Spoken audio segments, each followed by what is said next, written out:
আপনি বলেছেন বিএনপির দুঃসময়ে আপনি দলের পাশে ছিলেন। এখন বিএনপি ক্ষমতায় আর আপনি দল ছাড়া। সবচেয়ে কঠিন রাজনৈতিক ব্যাখ্যাটি যদি আমি দাঁড় করাই, তাহলে দলের প্রয়োজনের সময়ে আপনি ছিলেন, কিন্তু ক্ষমতার সময় আপনার প্রয়োজন ফুরিয়ে গেল। এই ব্যাখ্যাটিকে আপনি কিভাবে দেখেন?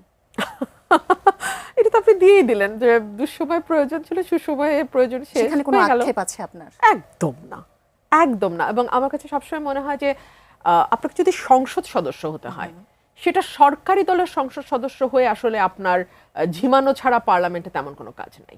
সংসদ সদস্য হতে হলে এবং কোনো দায়িত্ব ছাড়া, মানে মন্ত্রিত্ব ছাড়া যদি হতে হয়, সেটা সব সময় বিরোধী দলে থেকে হতে হবে আপনাকে। আপনার রাজনীতিবিদ হয়ে ওঠাটা কিন্তু সবসময় বিরোধী দলে থেকে হয়, সরকারে থেকে কখনো রাজনীতিবিদ হওয়া যায় না।